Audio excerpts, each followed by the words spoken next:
Welcome to Gurgle, a bite-sized podcast from the creators of Ad Nauseam. Looking to whet your appetite for the classics? Gurgle will tickle your taste buds and leave you wanting more. And now, from the vomitorium, here are your hosts, Dr. David Noe and Dr. Jeff Winkle. Welcome, Ad Nauseam listeners, to Gurgle number 2. What is this Gurgle business all about again? I'm a little, I'm mystified. Well, remember that the idea was yours, but the title was ours. Yeah, okay, yeah. And the idea is, let's say you don't have a full hour to listen to our classical ravings. That's right, Let's consume a little bite-sized portion. Right. 15 minutes. 15 minutes. So, given that, we should probably jump right in. Let's go. Right, so in this Gurgle, we're talking about the Alexamenos Graffito and its relationship to kind of notions of persecution of Christians under the Roman Empire. We mentioned this, I believe we mentioned this briefly in our episode with Ken Bratt. That's correct. A visit to the catacombs. That's right. A few months ago. So this would be a great one to pair with that one if you haven't listened to that That's episode. right. Yep. It's a good pairing. Yep. So check out this one, and then if you want to know more about the Roman catacombs, go back and listen to our discussion with Ken. Right. But before we dive in, you got a Latin quote for us. Yes, I do. So a recurring theme on these gurgles will be a concise quote from some Latin author. So this one is especially apropos of today's episode. It comes from the Roman poet Terence, Publius Terentius Afer, and he says in his Andria, line 194, "Dawa sum, non Oedipus." I'm Davis. I'm not Oedipus. And the idea is, I can't solve riddles. Oh, I got you. Yeah. Dawa sum. Right. So I'm going to be using this, I think, quite a bit in my own life. I'm Dave, not Oedipus. Exactly. Right. So have you seen the car keys? Dawa sum, non Oedipus. You might try it too, right? Hey, Jeff, where'd you like to go for supper? Jeff is sum non Oedipus. Right. Exactly, yeah. Don't ask me such difficult questions. Right. What do you think I am? I think it's kind of interesting, though, because I think when most people think of Oedipus, they don't think of, oh, yes, the great riddle solver. They think of him for a couple of other things. Yeah, right? they think of incest and, and murder. Yes, right, incest and murder. So it's quite nice, isn't it? That's from Terence, you said. That's from Terence. All right. Dawa sum, non Oedipus. Excellent. All right, so the Alexamenos Graffito. We'll put a link to an image in the episode description. So if you're listening to this and you're able to, it'd be great to kind of have this in front of you. But what this refers to is this really mystifying, strange, weird piece of graffiti that was found on a place on the Palatine Hill, and actually the slopes of the Palatine Hill that overlooks the Circus Maximus, the great horse racing stadium. Yeah, in the what was it? The so-called Domus Gelotiana. Yes. So it was a private. I mean, so is that where gelato was invented? It might be. Okay. That's Gurgle number 8. Okay. Right. But the Palatine Hill, if our audience is not familiar, was kind of prime real estate in ancient Rome. It's where the emperors had their palaces, where the wealthy. Cicero had a house up there, and on one of these houses, kind of on the slopes of the hill, they found this graffito, and it depicts very, very crudely a person being crucified, but having the head of a donkey. And then beneath the figure on the cross, there's another kind of crude, cartoonish, large-headed figure who has his hand raised up in a kind of a gesture of prayer or blessing. And then there is a Greek inscription carved into the plaster there, Alexamenos sebete theon, which translates to something like, Alexamenos, you are worshiping your understood God. Or, right. Alexamenos, worship your God, if you take it as an imperative. Okay, yeah. Okay. Now, this is not one of your drawings, because I've seen your cartoon work. And I'm a little better than this, don't you okay, think? all right. Yeah. But you had to know that this was written under less than ideal conditions. Right. This is like a Roman tagger, right? Yeah. Runs up with a spray can and has to get it all done in quick order before the police show up. Right. The federales. Right. So exactly right. So apparently the kind of the archaeological story is that this was discovered in 1857, and the story of this domus was apparently it was refurbished. It was turned into a school, and this graffito then was kind of either plastered over, sealed up as part of that refurbishment of the building, and that's why it was preserved. Right. And it's an example of onolatry, is that right? Yes. Can you explain that a little bit? Worship of donkeys. And this is, and so what most historians connect this to, although there's not a ton of evidence of this. I mean, there's enough to I think, to say that it was a thing. But it does seem that there was a tradition amongst pagan, non-Christian, non-Jewish Romans to mock both Jews and Christians as worshipers of kind of a donkey-headed god. My understanding of this is that we're not exactly sure where this comes from. Some suggest that Romans would mock Jews by connecting the Jewish god with the Egyptian Set, who is kind of the villain in the Egyptian story of Isis and Osiris. He's the one who destroys Osiris, kills him. And he's also a god that's associated with donkeys. And so that by combining that, they use that to mock Jews. And then by extension, seeing Christians as just kind of extension of Christianity as an extension of Judaism, they mock them in the same kind of way. Okay, Yep. okay. So then this appears in some early Christian apologists, right? Namely Tertullian and Minucius Felix. Yes. So what is the link? What's the link between... Right. How does this appear? What's going on? Well, both Tertullian and Minucius Felix, they're both North Africans. Okay. And what's interesting, they also see it maybe a bit of this in Apuleius, who was also another North African. So maybe this was kind of a North African thing. But they talk about it as Romans are kind of mocking Christians and saying that we worship donkeys, or we incorporate donkeys into our rituals. And, and both Tertullian and Felix say, no, not at all. This is ridiculous. Right. So they don't really explain it, but the way that they bring it up in their apologies, the assumption is that their readers or their audience will know exactly what they're talking about. Okay. And so I think it's from that historians assume, okay, this must have been kind of a known thing that someone like Tertullian could just kind of drop it into his text, right, and assume everybody knows what he's talking about. Right. Yeah. But beyond that, there's not a lot of, certainly not archaeological evidence to kind of seize upon.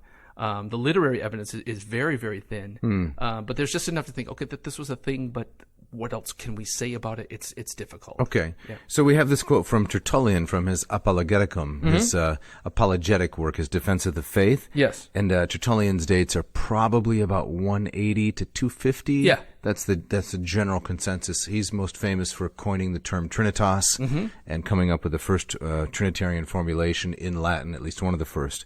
So should we read some of the Latin there of what Tertullian said, and then maybe we can give a translation? Yeah, sure. Go for it. Okay, so take the Latin. All right, so this is from section 16 of Tertullian's Apologeticum. He says, Nam ut et quidam somniastis caput aseninum esse deum nostrum. So I'm just going to read that one line, and then you can give more of the translation, I suppose. Sure. So here he's saying that somniastis is that you have you've dreamed. You've dreamt, right? You've dreamt. You're delirious that you think, right? Delirious. That's a good, right? Yeah. So you're delirious to think that our God has the head of a donkey. That's right. Has a donkey's head. Yep. And then he says in the following sentence, he says that Tacitus mentions this, right? Correct. Right. And then he goes on to say, I'll just give the translation. He says, but recently in this city, he's talking about Carthage, what is really a new representation of our God has been public, since a certain criminal, hired to trick the wild beast, exhibited a picture with an inscription to the following effect: the Christian God, the offspring of a donkey. He had donkey's ears, 1 foot hoofed, and was dressed in the toga and carried a book. So someone was apparently kind of forced to go on public display to kind of advertise this kind of mockery in town. And the book, of course, would be a copy of the Gospels, or I guess so. The Jewish Scriptures, or the whole Bible, or something like that. Right. So I think it's fairly safe to connect this graffito with these same kind of ideas, and so they were certainly that it's evidence that it was not only going on in North Africa, but it already had kind of suffused Rome in some kind of way. Although it's very difficult to date this, the graffito, the Alexamenos graffito, we think somewhere between the 1st and 3rd century. Oh, that's quite a stretch. Right, quite a range. There's not a lot of comparative, evidence there. But one of the things that strikes me, I think the interesting questions that this raises is, and this is something I'd love to talk about on the podcast later, is persecution of Christians under Rome, right? I think that there's this, and we talked about this with Ken Bratt, That's too. right. That there is kind of this general kind of popular idea that Christians were always under kind of the jackboot of the Romans, and, right? Being dragged out and thrown to the lions in the Colosseum, and a lot of that comes from these popular books and movies of the late 19th century, early 20th century, right? Quo Vadis and Ben-Hur, all that kind of stuff, the robe, and so and I think that distorts the picture, right? And so my sense of kind of persecution of the Christians has always been that there were these intense flare-ups. Highly punctuated. Right? But Nero, very intense. Diocletian. Yes. But for most of those kind of first 300 years of the Roman Empire, 300-400 years, it was mostly kind of a weary, kind of irritated semi-tolerance, right? Yeah, and some contempt as well. Contempt, right? I mean, What was really odd about the Christians was not so much maybe the identity of their God, but the exclusivity. Yes, right. They found that maybe at best just weird and off-putting. And fairly impolite Yeah. as well. You didn't want Christians showing up to one of your parties because who knows what kind of absolutist things they would say. Right. The Romans were very comfortable bringing into Rome all different manner of deities, right? Yeah. From the Great Mother and Cybele, and you conquer a city, you bring in their gods, and you worship their gods. Right. Exactly. As subordinate to or somehow similar to your own. So the great Roman instinct for syncretism, right? The Greek gods, well, they're just like ours. Yeah. You know, Zeus is Jupiter and Hera is Juno. It's just, let's all be friends. Come on in, we'll give them our own kind of flavor. Exactly. Right? And then you mix them with your local gods of the groves and the rivers. That's right. But Judaism, with its exclusive monotheism, and then Christianity as an off-growth of that, was very offensive. Right, exactly. And some have read, Apuleius' Metamorphoses, which is, the book I wrote my dissertation on. Right. And involves this character being transformed into a donkey and spending most of this novel as a donkey before being rescued by the goddess Isis. Some have read that book, which again dates almost exactly to the same time as Tertullian and Felix, as kind of an anti-Christian or at least anti-Jewish fable. There's even a line in the Metamorphoses where he Apuleius refers to the hated curse of monotheism or something like that. And so some think that just Lucius turning into a donkey and then being rescued by the very syncretistic Isis. Right. Appius is saying the syncretistic pagan way is better. Right. And so I don't know. That could hold some water. I think it kind of folds into this whole soup here. Okay, so I think one of the things that also kind of fascinates me about this Graffito is that I think it's very easy to kind of look at this Graffito and it's an evidence of more or less one, right? And to kind of go from there and say, okay, this is what Romans thought of Christians. And I think it's an easy kind of jump from there to say to that kind of that popular idea that the Romans were after the Christians all the time. And I think you need to put the brakes on a little bit because there's not a lot of in Rome, there's no other evidence of things like this, as far as I'm aware. Right. And then in places like Herculaneum and Pompeii, which have preserved a lot of graffiti, as far as I'm aware, there's almost nothing referring to the Christians. There's one possible exception. I was just Okay. doing a little bit of digging. There aren't any negative portrayals of Christians at Pompeii. Okay. There's a lot of questionable evidence. There are a number of potential cross symbols in the graffiti of Pompeii, but those could be accidental. They could be not referring to the cross of Christ, something altogether different. But there is an interesting inscription which has been hotly contested. It was discovered very early, back in the 17th century. Back in the 19th century, around 1862. Giuseppe Fiorelli, and I'm relying on the Roger Pierce website here, who found this inscription, not Pierce, but this early archaeologist, and we have this inscription which seems to read something along the lines of Bovios audit Christianos sevos osores, which when translated, if it's genuine, could mean Bovio is listening to the Christians, those cruel haters. Those cruel haters. Right. So the Christians are the cruel haters? Yes, Okay. they are the ones who are not connected well with the rest of humanity okay. because of their monotheism and the strangeness of their practices. Right, okay. The strangeness of their habits.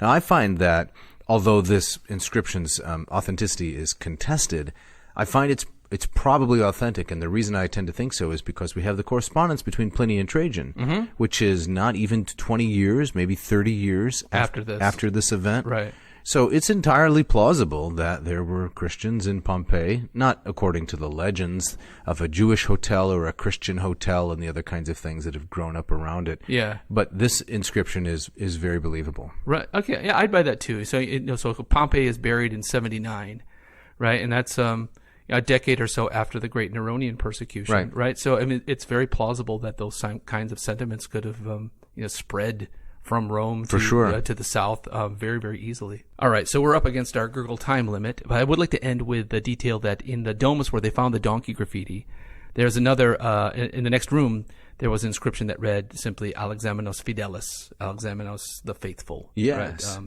And as well, fidelis is a term that Christians would use of themselves. Yeah, right. So Alexamenos is a believer. He's a believer. Maybe he wrote that himself in response to the nasty graffiti about himself. Could be. Maybe from one of his schoolmates. Who There knows? you go. Who knows? But fascinating stuff. But Absolutely. we got to go. So let's say thank you to Ken Tamplin for giving us the excellent music for the intro and the outro. As always. From a great song called Death by Inches. Yeah, excellent. I love that title. That fits, doesn't it? Yes, it does. Let's also quickly thank our sponsors. We Yes. want to thank Ratio Coffee. What's the coupon code for 15% off the Ratio 8? It is ANCO5J. That's correct. In Yes. your honor, I suppose. We want to thank Hackett Publishing. Yep. Their coupon code AN 2022. Yes, and that'll get you 20% off and free shipping. That's correct. Our newest sponsor, Pop City Popcorn, down Very in exciting. Kalamazoo, Michigan. Yes. That code for all first-time customers is ANPOP20, ANPOP20. You get 20% off your first order. Excellent deal. And what about the Moss method? If you want to study some Greek, go to mossmethod.com and check out our new program. You have until June 1 to get this current price of $2.99 before it goes up to $3.25. That and my Latin offerings at latinperdiem.com/LLPSI. Check it out. Thanks for listening. Thank you.